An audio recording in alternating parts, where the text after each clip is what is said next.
Pendiami ke channel Banwan Rak Kubor Baman Lakasmi.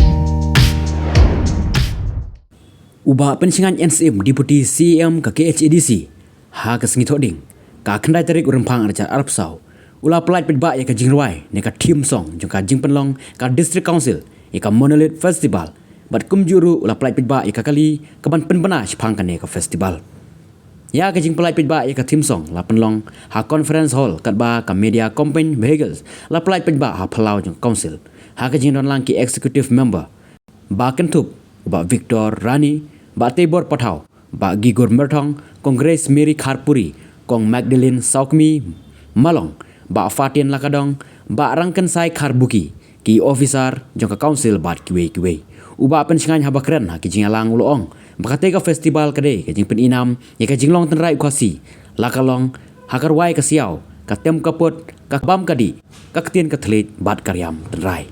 ka monolith festival en sapenlong hakilais ngilenter ka ban sedang ka arpu arterik ban penkut ka arp sau tarik menta urang phang arja arp sau hamau phang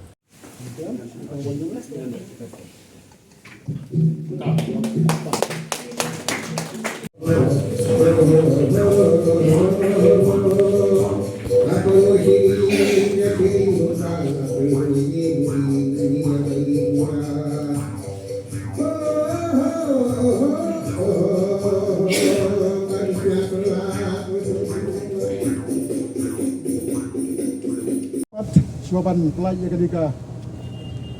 media campaign vehicle nak kebetulan ketika Marine Festival boleh sebut di Pibaro season but lesin nang ni syakmat adin bang apply ketika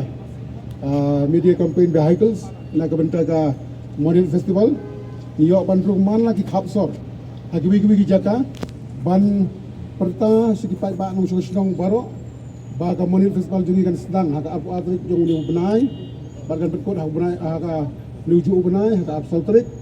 bagi snong it simentalang baro berarti haka jadi bekeneka Monolith Festival ke bangsa sanction dan kapor ngan pelat pai ba ya kenika media campaign vehicles Monolith Festival arajar arpusau ba ba pintian ni kajingtan ka bangin sa perta aman lagi snong ya kamu itu semua ajar apa polisi bol.